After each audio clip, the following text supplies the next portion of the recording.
Bismillah wassalatu wassalamu ala Rasulillah. Amma ba'du. Alhamdulillah, kita masih lagi dalam sesi yang berikutnya, iaitu sesi bersama dengan penulis siri kitab terakhir, untuk kita nak berkongsi sedikit tentang isi kandungan kitab terakhir Gema Sang Nabi yang kita terbitkan ini, yang mana kita sambung perkongsian kita tentang masih dalam bab yang pertama, antara roh dan jasad Adam, yang kita janjikan kita nak sambung tu, iaitu tentang isu berkenaan dengan Nur Muhammad, isu berkenaan dengan Nur Muhammad. Baik, jadi kalau dalam halaman yang ke 15,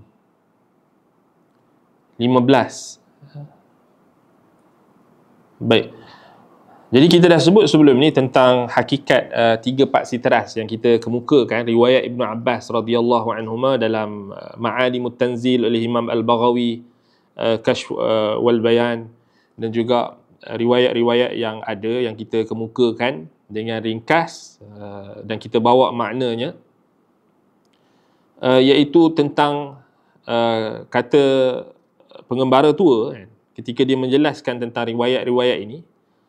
Beliau kata, riwayat ini memperkukuhkan lagi kefahaman bahawa penciptaan dan kemuliaan Nabi Muhammad SAW telah ditetapkan di dalam Lauh Mahfuz, dalam susunan yang tersimpan sebelum masa diciptakan.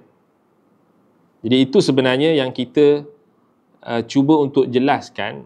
Konsep Nur Muhammad itu sebenarnya adalah, maksudnya adalah penciptaan dan kemuliaan Nabi Muhammad SAW itu sendiri. Ia bukan hanya satu penghormatan kepada baginda, tetapi satu hakikat yang mengikat langit dan bumi, bahawa Islam adalah agama yang disempurnakan, dan Muhammad SAW adalah utusan yang telah disebut sejak azali. Usul ini ada dalam hadis tentang perintah Allah kepada pena, yakni qalam, agar menulis seluruh ketetapan segala sesuatu. Dan ketetapan tentang tauhid dan nubuwah adalah ketetapan yang tertinggi. Baik. Wahai Amin, ujar pengembara, engkau harus tahu, baginda SAW bukan muncul sebagai sejarah, tetapi sebagai takdir.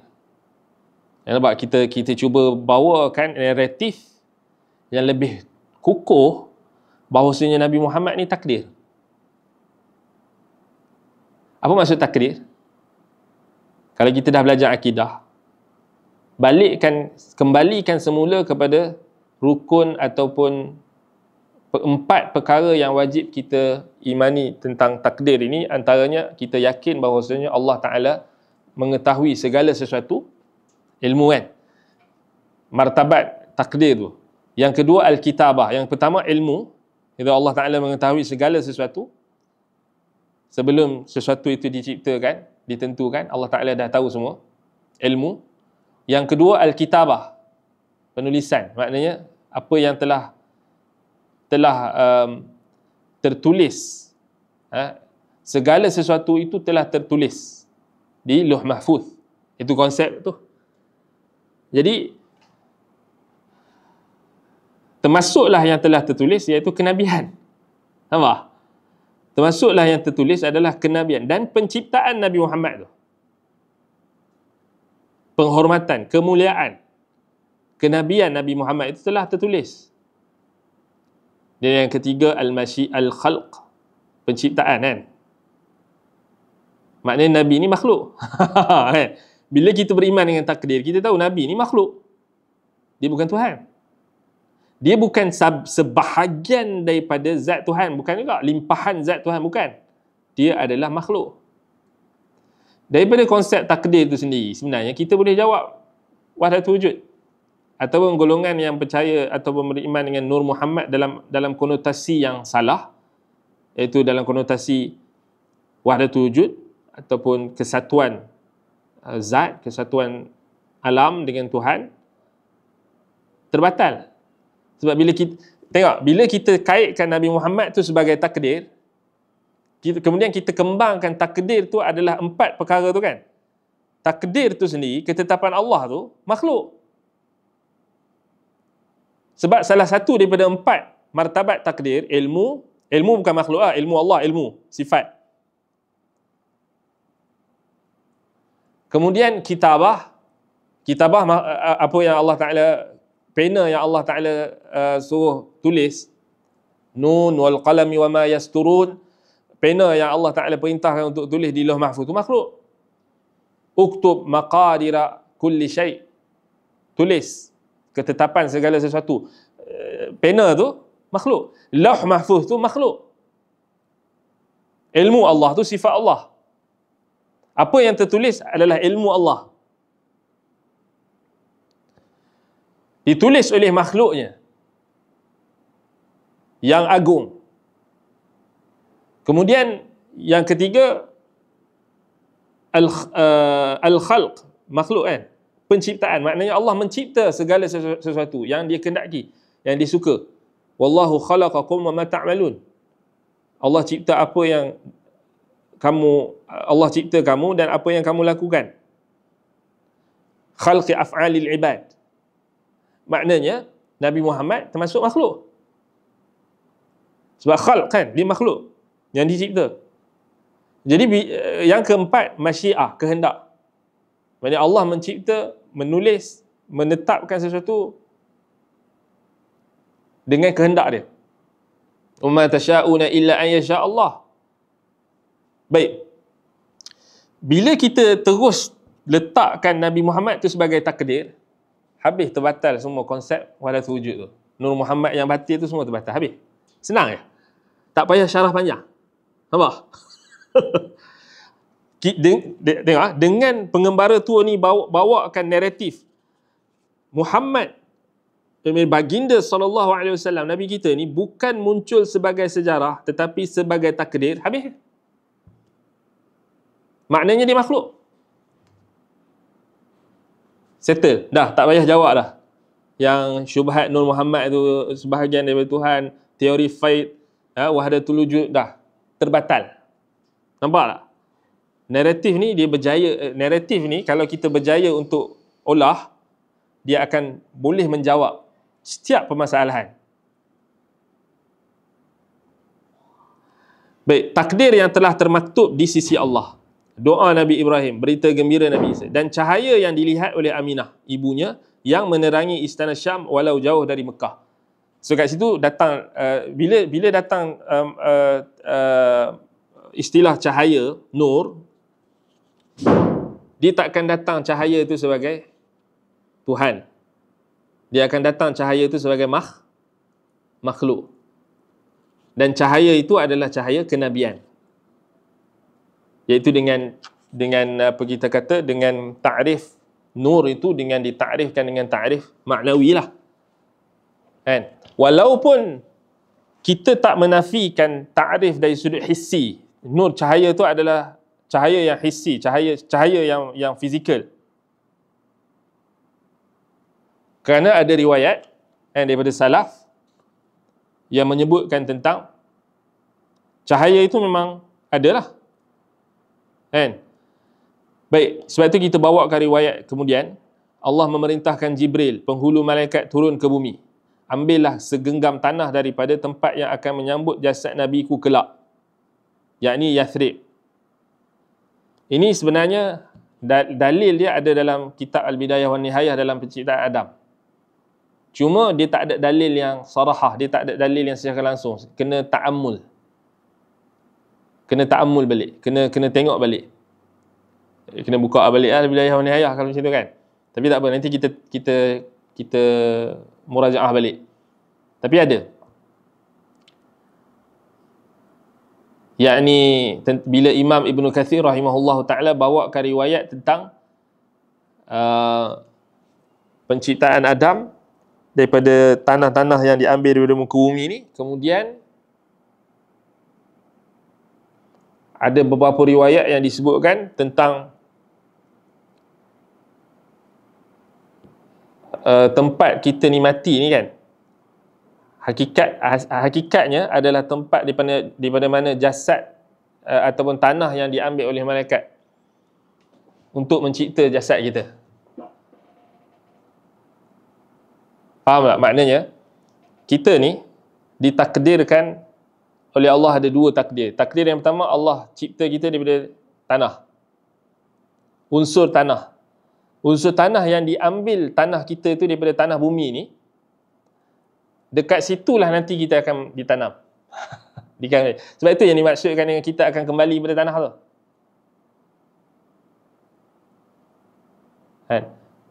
Kullukum ibnu Adam wa kullukum min turab. Adam min turab wa kullukum min turab.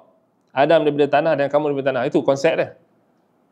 Jadi maknanya tanah tu, tanah yang dicipta makhluk ni, kita manusia ni, anak Adam, Adam dan anak Adam, maknanya tempat kita ditanam tu, situlah sebenarnya tanah kita diambil ketika malaikat ambil untuk ambil unsur tanah itu untuk dijadikan sebagai unsur untuk mencipta kita daripada saripati ayah kita, daripada air mani ayah kita. Ini unsur tu. Jadi sebab itu riwayat yang sebutkan tentang tanah nuraniyah kan, tanah Nabi dicipta jasad Nabi Muhammad tu, sebenarnya konsep dia tak lari daripada konsep tu. Maknanya jasad Nabi kita SAW, unsur tanah dia tu adalah tanah Madinah tu lah, tanah Yathrib Nabi meninggal tu. Sebab ditakdirkan Nabi ditanam di Madinah. Nampak? Dia tak lari, dia tak lari. Sebab tu kita kata takdir tu. Betul tak? Kita pun mati nanti, Allah Ta'ala dah tahu. Cuma kita je tak tahu kita akan ditanam kat mana, betul tak? Kita je yang tak tahu kita ni akan ditanam kat mana, kita tak tahu. Tapi Allah Ta'ala tahu. Nampak? Allah Ta'ala tahu. Tapi bila kita dah ditanam di situ, sebenarnya situlah tempat tanah tanah yang sesuai dengan penciptaan kita. Baik, maka Jibril turun membawa tanah dari tempat makam yang masih gaib. Ya, makam tak ada lagi kan? Sebab Nabi tak mati lagi waktu tu. Nabi baru dicipta. Nampak? Tanah itu putih bercahaya, berkilau seperti bintang subuh. Yang ni riwayat daripada Ka'ab al-Ahbar. Diambil dari tanah suci di Madinah dan ia diuli dengan air tasnim dari syurga. Daripadanya dibentuk satu asal jasad yang bukan sekadar tanah tetapi tanah nuraniyah. Yakni asal tanah penciptaan Muhammad sallallahu alaihi wasallam. Sebab apa kita letakkan tanah? Sebab kita tak mahu faham dia hanya semata-mata cahaya, tetapi dia adalah campuran. Maknanya dengan unsur tanah, maknanya dia makhluk. So kat situ tak ada keraguan, maknanya tak boleh datang orang kata ni tanah nuraniyah ni maksudnya dia malaikat. Tak, pasal dia tanah. Nampak? Sebab tu anda ambil riwayat Ka'ab al-Ahbar ni, sebab riwayat dia ni paling boleh mengharmonikan. Riwayat Ka'ab al-Ahbar ni, tabi'in ni, riwayat dia paling boleh diharmonikan. Sebab apa? Sebab dia gunakan istilah tanah tu. Dia gunakan tanah diuli dengan air tasnim daripada syurga. Dan tanah itu adalah putih bercahaya. Yang ni kita katakan tanah nuraniyah. Malaikat menggilir tanah itu di hadapan Arash, di langit dan di bumi. Setiap ciptaan langit menyaksikan cahaya itu, Nur Muhammad sallallahu alaihi wasallam, dan mengenalnya sebagai yang akan menutup risalah dan menyempurnakan agama. Satu lagi konsep cahaya ni, nur ni, yang kita kena faham. Apa yang zahir daripada istilah nur, cahaya, kalau kita tengok dalam istilah orang Arab jahiliah dan orang Arab terdahulu, macam kita kata orang Melayu panggil anak apa? Cahaya mata. Macam tu je konsep dia. Betul tak? Sebab tu orang Melayu, orang Islam, orang Melayu ni, dia akan letak nama anak dia Nur. Bukan dia percaya benda syirik, benda khurafat, bukan. Nur memang kita kata apa, antara penggunaan bahasa. Macam kita panggil cahaya mata kan. Cahaya mata tu maknanya kerana dia cahaya mata kita. Bila kita tengok anak kita, itu terang mata kita. Sejuk mata kita. Dia boleh kita penyejuk mata kan. Cahaya mata ni yang menyejukkan mata kita. Cahaya. Kan, sifat cahaya tu dia menerangkan, memberikan kegembiraan. Jadi sebenarnya bila kita tengok balik, cahaya Muhammad ni, Nur Muhammad ni, dia lebih hebat lah maksudnya. Maksud lebih hebat tu maksudnya, kalau kita takrifkan cahaya di sini adalah cahaya kenabian, kenabian dia tu. Cahaya di sini adalah cahaya kesempurnaan dia sebagai manusia, cahaya. Cahaya dia sebagai cahaya kenabian, kenabian, cahaya kenabian. Nurun nubuwah. Kalau nak kata cahaya makhluk yang paling terang, ya, cahaya makhluk. Cahaya makhluk lah, bukan Tuhan. Simple je. Simple je kita nak patahkan orang yang kata orang beriman dengan... Dia bawa lah riwayat palsu macam mana sekalipun. Kalau kita pegang dengan naratif ni, habis ya, terbatal lah.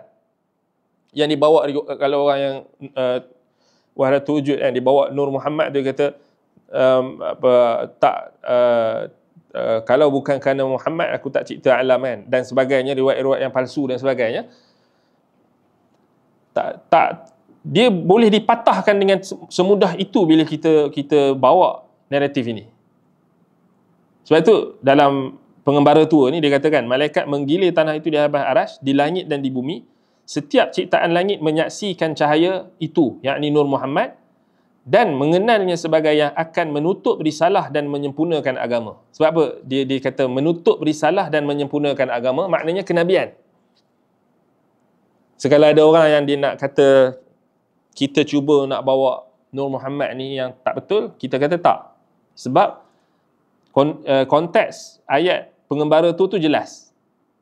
Dia bermaksud cahaya kenabian. Dan bila dia kata setiap ciptaan langit menyaksikan cahaya itu, ada dalil tak? Dalil dia ada, kita bawa lepas tu. Kan? Okey, kemudian kita bawakan cahaya Muhammad ni, Nur Muhammad ni, kita bawakan dia dalam erti kata adalah cahaya yang suci, maknanya cahaya benih. Benih yang suci. Cahaya maknanya cahaya, dia ada kaitan dengan cahaya mata tadilah. Maknanya cahaya mata ni sumbernya adalah datang daripada mani ayahnya. Dan kalau kita tengok, kalau kita, subhanallah, kalau kita kaji tentang air mani, betul tak air mani ni bercahaya? Betul tak?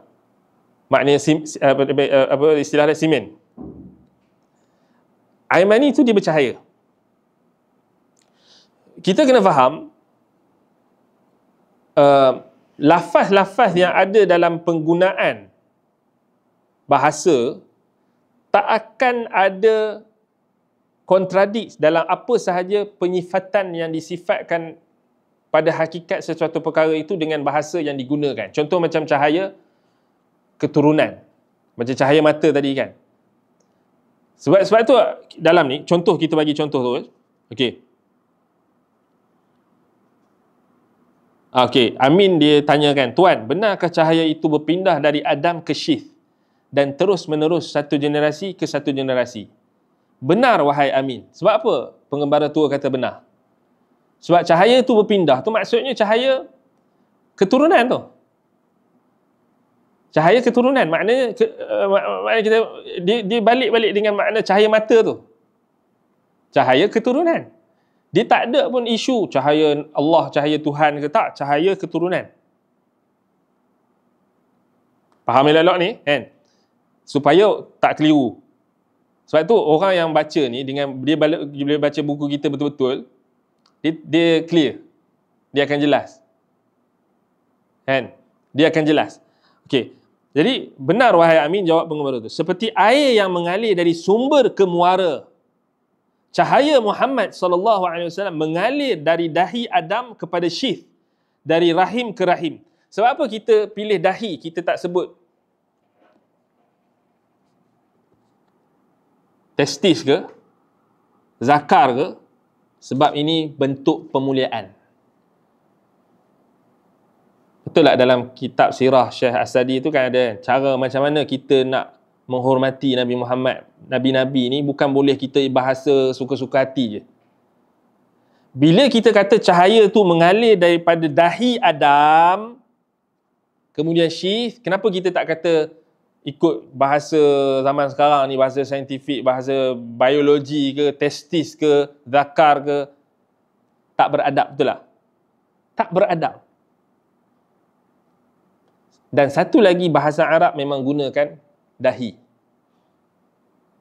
Jabhah, untuk merujuk kepada keturunan. Dia tak akan rujuk pada alat kelamin. Sebab orang Arab bahasa dia fasahah. Bahasa dia tinggi. Kemudian satu lagi, sebab apa kita guna dahi? Sebab kita nak memuliakan Nabi Muhammad dan memuliakan para Nabi. Kita nak cakap keturunan Nabi Adam ni. Takkan kita nak kata dia punya alat kelamin tak beradab, betul tak? Kita ajar adab. Sebab tu anak kata novel ni kita bukan sekadar kita nak bagi ilmu, bahkan kita ajar adab. Ada adab dalam novel kita. Adab yang mulia. Mengalir dari sumber ke muara, itu perumpamaan. Masal. Cahaya Muhammad SAW mengalir dari dahi Adam kepada syith, dari rahim ke rahim. Nampak? Dari rahim ke rahim tu merujuk kepada ibu. Sebab apa kita sebut rahim? Sebab Allah Ta'ala sebut rahim. Tapi Allah Ta'ala tak sebut testis kan? Allah Ta'ala tak sebut zakar. Kalau bapa, Allah Ta'ala sebut tulang sulbi. Zuhurihim. Maknanya tulang belakang. Kalau kita nak guna bahasa, kita kena guna daripada sulbi Adam, daripada sulbi bapa-bapa mereka. Jangan kurang ajar guna testis ke, zakar ke, itu tak beradab. Nampak? Bahasa ni halus. Nampak? Rahim ke rahim setiap satu daripada wanita suci yang tidak pernah disentuh kefajiran. Kita tak guna faraj. Tapi kalau kita baca buku-buku yang lucah sekarang ni, habis dia terus terang je. Dia tak berlapik langsung. Sebab itu tak boleh pakai. Dia kena pegang kaedah dalam bahasa Arab ni, Quran, antaranya Quran sumber bahasa Arab, bila sebut tentang sesuatu yang contohnya macam jima' dan sebagainya, Allah akan guna kinayah, kiasan.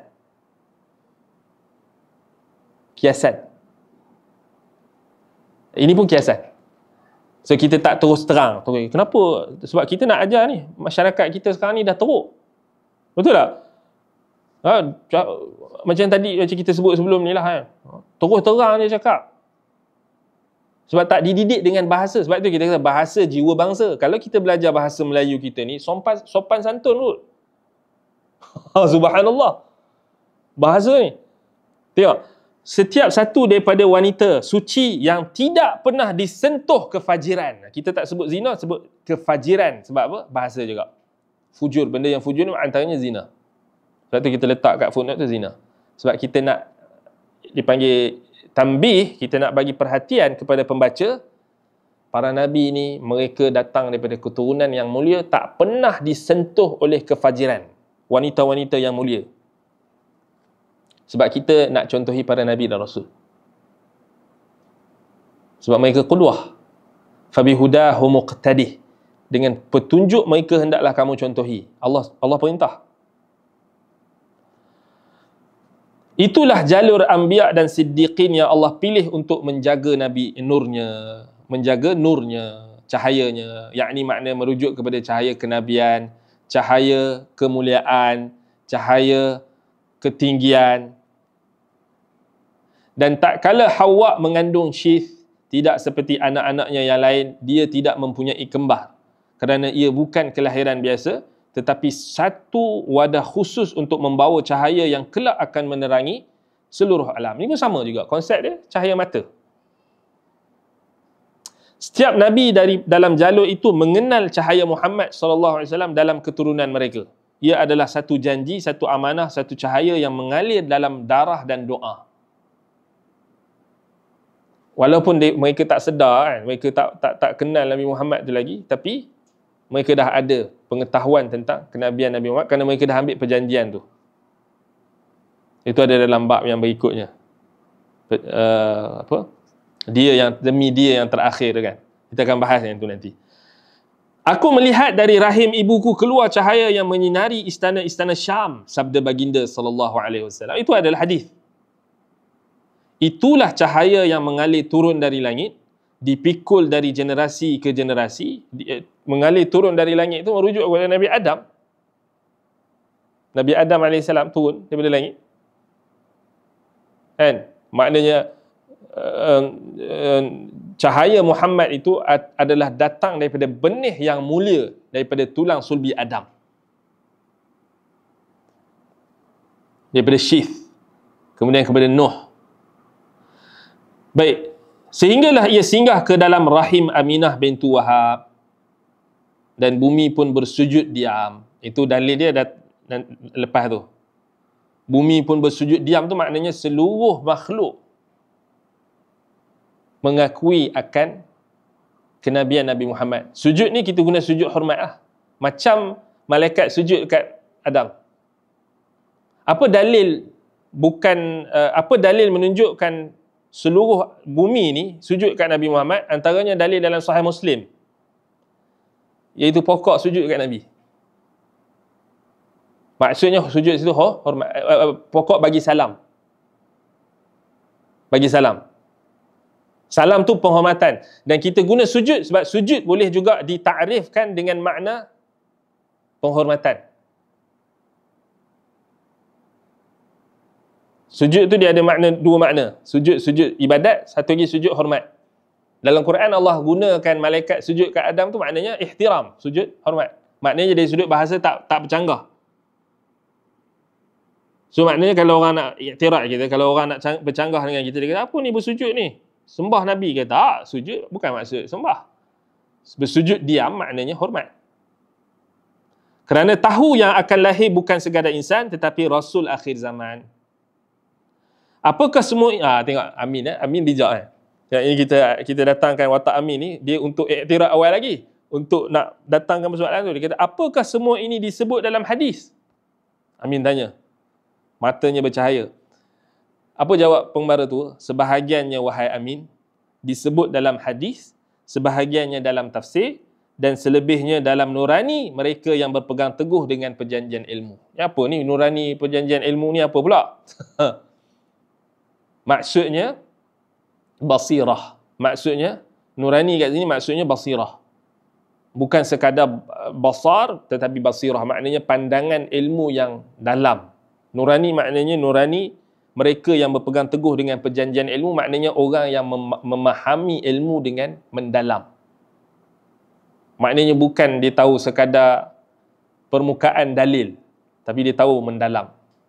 Itu pengembara tu isyaratkan, maksudnya ilmu ni bukan sekadar kau tahu satu dalil. Maknanya kau kena istiqra' wa tatabbu', dalam istilah dia kau maknanya kena baca semua. Dan kau kena tahu istimbat, bukan sekadar tahu kena tunggu satu dalil saja. Ada dalil tak? Satu dalil, okey, A, B, C. Tak ada. Tak. Mungkin dalil tu ada daripada istimbat dan juga istidlal yang tak diketahui oleh orang biasa, penuntut ilmu yang biasa tak tahu, tetapi diketahui oleh orang yang berpegang teguh dengan perjanjian ilmu, merujuk kepada salaf. Wahai Amin, ketahuilah. Tengok. Kemudian pengembara tua dia explain. Pernah suatu ketika Jabir bin Abdullah, sahabat yang setia kepada baginda Nabi SAW, meriwayatkan sebuah peristiwa yang menggambarkan betapa seluruh makhluk tunduk kepada kebenaran kerasulan. Ini nak isbatkan tentang sujud tadi. Seluruh bumi, dan bumi pun bersujud diam. Bumi itu maknanya seluruh penduduk. Bumi, pokok, binatang. Dan jadi nak isbatkan dalil yang Amin tanya tu, pengembara tu dia bijak, dia tak bawa semua dalil. Tapi dia bawa satu dalil yang dipanggil yakfi, cukup. Iqna', yang mencukupkan. Kami, kata Jabir, kembali daripada suatu perjalanan, ni sahabat kan Jabir ni, perjalanan bersama Rasulullah SAW, tak kala kami tiba di dua kebun milik kaum Bani Najjar, kami melihat seekor unta yang amat garang. berkeliaran di situ, tidak ada sesiapa pun yang berani masuk ke dalam kebun tersebut. Kerana setiap kali seseorang cuba melangkah masuk, unta itu segera menyerang. Meluru seperti ingin menanduk.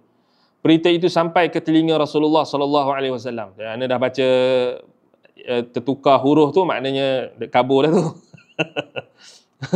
Baik, berita itu sampai ke telinga Rasulullah sallallahu alaihi wasallam, maka baginda pun mendatangi kebun itu. Baginda berdiri di luar pagar, kemudian memanggil unta tersebut. Dan perhatikan ini wahai Amin. Unta itu datang. Tadi unta tu ganas nak serang orang. Perlahan-lahan dengan hujung bibirnya diletakkan ke tanah, tanda ketundukan yang menunjukkan penghormatan, dan ia pun duduk di hadapan Rasulullah sallallahu alaihi wasallam dengan penuh hormat dan patuh. Maksudnya semua sahabat tadi semua takut dengan unta tu mengganas nak serang, tapi bila Nabi datang, unta tu datang dengan tunduk. Sebab unta ni kalau dia memang, kalau kita tengok unta ni, kalau dia dalam keadaan mood dia baik kan, dia akan tundukkan dia punya leher dia ke bawah tanah, kan, ke bawah tanah. Baik, Rasulullah sallallahu alaihi wasallam bersabda, bawakan kepadaku tali kekang, maka diikatlah tali pada unta itu dan baginda menyerahkannya kepada pemiliknya. Sesudah itu baginda berpaling kepada para sahabat dan bersabda dengan penuh kewibawaan, sesungguhnya tidak ada sesuatu pun di antara langit dan bumi melainkan ia mengetahui bahawa aku adalah Rasulullah, kecuali jin yang derhaka dan manusia yang ingkar. Dan hadis itu hadis yang sahih. Ini termasuk dalam Dalailun Nubuwah, tanda-tanda kenabian. Maknanya semua makhluk tahu Nabi Muhammad ni Rasulullah. Dalam Sahih Muslim, seekor serigala. Ada seorang sahabat ni cari hadis tu. Kita share pasal serigala kan. Ada satu hadis dalam Sahih Muslim atau Al-Bukhari atau Muslim. Seorang sahabat ni dia pengembala kambing. Satu hari seekor serigala datang nak serang dia punya kambing, nak makan kambing dia. Kemudian dihalanglah serigala tu. Kemudian tiba-tiba serigala tu cakap. Ini bukan cerita dongeng ni, hadis sahih ni. Sebab itu ada beberapa orang sahabat yang digelar mukallimuz dhi'b. Maknanya serigala boleh cakap dengan dia, dia boleh cakap dengan serigala. Itu antara kelebihan serigala. Setengah orang kita dia ingat serigala ni khianat je kan. Pengkhianat. Memanglah orang Arab umpamakan serigala ni ada antara sifat yang tak baik dia, khianat, dia boleh berkhianat lah. Tapi banyak juga sifat yang baik pada serigala. Banyak. Dalam kitab Al-Hayawan oleh Al-Jahid disebut. Kitab Al-Hayawan Al-Kubra oleh Ad-Damiri pun ada sebut benda-benda baik tentang serigala ni banyak. Kemudian banyak lagi kalau kajian-kajian yang moden pun, serigala ni banyak sisi yang baik sebenarnya. Sifat dia tu, kesucian dia, kehormatan dia tu, keberanian dia. Orang Arab ada banyak juga buat mathal, perumpamaan yang menunjukkan serigala ni baik. Keberanian, ketulusan. Dalam masa yang sama ada juga yang buruk lah. Macam manusia lah, ada baik ada buruk kan. Sama lah, makhluk ni ada yang baik ada buruk. Tapi yang kisah serigala ni, yang kita cerita ni unta ni kan, tapi ni kita tambah sikit serigala. Serigala ni, bila sahabat ni, pengembala kambing ni, Ra'iyal Ghanam, dia halau serigala tu, kan? Tak salah nama dia Utban ataupun ada nama dia. Ibnu Abdul Bar ada sebut dalam Al-Isti'ab. Jadi dia halau serigala ni, serigala tu duduk waktu tu. Duduk dan cakap, engkau telah menghalang aku daripada rezeki yang Allah tetapkan untuk aku. Serigala tu cakap. Kemudian pengembala ni, sahabat Nabi ni, dia pun terkejut. Yang boleh cakap. Dia terkejut lah. Dia kagum waktu tu sebab serigala tu cakap dengan dia. Kemudian dia pun cakap lagi. Dia kata, kau boleh cakap. Kemudian serigala tu kata, apa yang nak pelik? Sebenarnya ada benda yang patut kau lagi kagum. Dia kata, jangan kagum, aku boleh cakap. Lagi kau kena kagum. Apa benda? Pengembala tu tanya. Dia kata, serigala tu cakap dekat dia, di antara dua bainal labataini atau bainal harrataini, di antara dua padang larva. Padang lava yang kita sebut dalam bab 13. Bara api dan tengkorak. Di antara dua padang lava, maknanya Harratain, Madinah, ada seorang Rasul. Serigala ni cakap ni. Ada seorang Rasul yang sedang sedang menyampaikan berita yang telah lalu dan yang akan datang. Sepatutnya engkau kena kagum dengan dia. Jadi pengembala kambing ni, dia lagi kagum, kemudian dia terus pergi cari Nabi Muhammad, dia beriman. Dia katakan waktu tu dia tak beriman lagi. Dia dengar serigala tu cakap dekat dia macam tu, dia terus pergi Madinah dan jumpa Nabi Muhammad, dan dia cerita balik dekat Nabi SAW kisah serigala bercakap dengan dia tu, suruh pergi cari Nabi Muhammad ni. Ni lagi kau kena kagum. Sebab dia cerita tentang apa yang akan berlaku dan telah berlaku. Dia pergi ke Madinah, dia bertemu dengan Nabi, dia masuk Islam, dia beriman, dan dia cerita dekat Nabi cerita serigala ni. Apa kata Nabi? Walladhi nafsi biyadih qad sadaqa. Dia kata innahu qad sadaqa ataupun sadaqa. Demi diriku, demi apa? Walladhi nafsi biyadih, demi jiwaku yang berada di tangannya, dia benar. Maksud dia benar tu, sahabat tadi cerita betul, serigala tu betul. Subhanallah. Itu kisah serigala. So jangan kita hina serigala, jangan kita kata serigala ni semua buruk. Serigala tu beriman dengan Nabi Muhammad. Sebab tu ana lama dah baca riwayat tu. Sebab tu ana memang nak tahu tentang serigala kan. Bila kita tengok serigala kan. So kat situ dia macam ada sekaitan juga dengan Aus dan Khazraj kan, Ansar kan. Aus kan nama serigala kan. Sebab tu anda cuba untuk relate kan. Kenapa? Kan? Aus ni dia nama serigala kan. Sebab apa? Allah Ta'ala tak jadikan sesuatu penamaan tu sia-sia. Bila kita kaji, rupanya serigala ni dia hebat lah. Kan? Yang ni bukan kisah dongeng. Ini betul, ni sahih. Ni buat sahih. Kita wajib beriman. Sebab tu lepas tu anak pun beli buku pasal serigala, suruh anak-anak kaji, baca, yang dibagi, yang buat apa, yang bagi idea untuk buat compare perbandingan serigala dengan apa park kan. Anjing park tu, anak-anak lah. Ada try tanya dia kan. So, dia tahu. Park ni sebab apa? Sebab dia domestik kan. Dia sebenarnya kacukan. Sebab tu dia punya, kalau tengok dia punya muka tu kan, hodoh. Dia nampak macam cantik, tapi sebenarnya bukan daripada ciptaan yang asal. Dikacuk. Yang kalau asal tu lagi cantik lah, tapi yang tu dah dikacuk. So perangai dia pun lemah lah, dia tak kuat. Jadi itu cerita serigala lah. Tapi nak beritahu ni unta kan. Unta, serigala, ni dalil lah. Sesungguhnya tidak ada sesuatu pun di antara langit dan bumi melainkan ia mengetahui bahawa aku adalah Rasulullah. Semua. Langit dan bumi. Itu membenarkan yang naratif yang pengembara tua kata tu, yang semua kenal cahaya Muhammad tu kan. Langit dan bumi semua kenal cahaya Muhammad tu. Betul tak? Malaikat lagi lah kenal Nabi Muhammad. Kan? Kecuali yang tak kenal ni jin yang derhaka dan manusia yang ingkar. Ini seburuk-buruk asfalus safilin yang ingkar kenabian Nabi Muhammad. Paling buruk. Syarrul bariyah. Okey, itulah konsep Nur Muhammad. Kan? Sebab tu lepas tu dia punya tadabbur dia, tengok kan.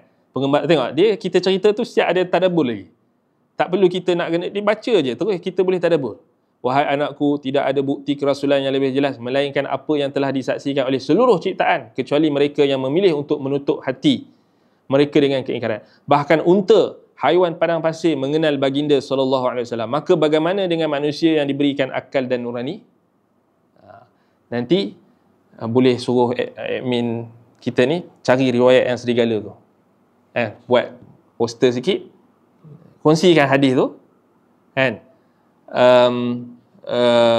Kemudian ni lah, promote lah. Sebab kita boleh je nak buat yang unta tu, boleh juga. Unta tu kan. Ambil hadis yang ni, hadis yang dalam muka surat 19 ni, ambil teks dia balik untuk kita nak bagi faedah, antara faedah daripada gemasa Nabi ni lah kan. Kita boleh bangkitkan. Banyak sebenarnya. Tembok sepi ni banyak juga kan. Gemasa Nabi ni lagi banyak. Sebenarnya kalau kita nak share perkongsian-perkongsian tu kan, maknanya kita nak buat konten-konten yang lebih bermanfaat tu, banyak boleh kita kembangkan daripada Gemurusan Nabi ni. Itu antara yang serigala tu yang menarik. Yang serigala menarik. Anak cerita kat anak-anak, dia orang suka.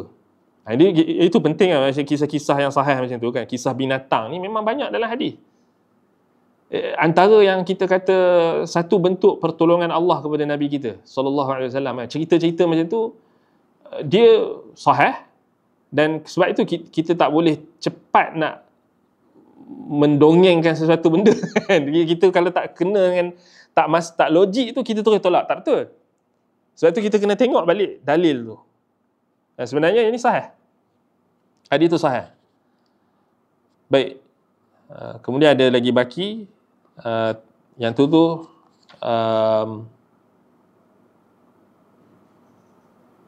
lepas tu barulah pengembara tu cerita tentang Manura.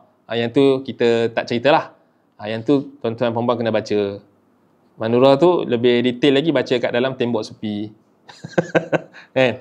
Sebab dia yang tu technically cerita tentang ajaran sesat lah. Macam mana wahdatul wujud tu, macam mana punca orang boleh taksub sembah berhala, sembah orang soleh, taksub kepada kubur, taksub kepada wali, tu konsep tu ada dalam Tembok Sepi. Maknanya dijelaskan oleh Khalid kepada Fadil, dan disyarahkan balik, dicerita walaupun tak sedetail macam dalam Gemurusan Nabi, tapi ada asas tu penting. Dan macam mana kesyirikan berlaku dan sebagainya ada dalam Tembok Sepi kan. Kemudian insya-Allah siri yang akan datang nanti kita akan masuk terus yang tunggal di antara yang berbilang, bab 2. Ini penting kerana kita dah sebut sebelum ni, kerana nak mentakrifkan tentang ahli ilmu. Bab 2 ni penting, nak mentakrifkan tentang ahli ilmu. Siapa sebenarnya ulama, siapa sebenarnya ahli ilmu. Sangat-sangat penting. Bab 2 ni macam penjelasan tentang ahli ilmu tu. Sangat penting untuk kita nak faham daripada. Jadi pembaca yang sedia ada boleh bacalah yang bab 2 tu, boleh tengok. Kemudian insya-Allah kita akan sambung lagi pada sesi yang akan datang. Naktafi bihadzal qadar, aqulu qawli hadza wa astaghfirullah li wa lakum. Wassalamualaikum warahmatullahi wabarakatuh.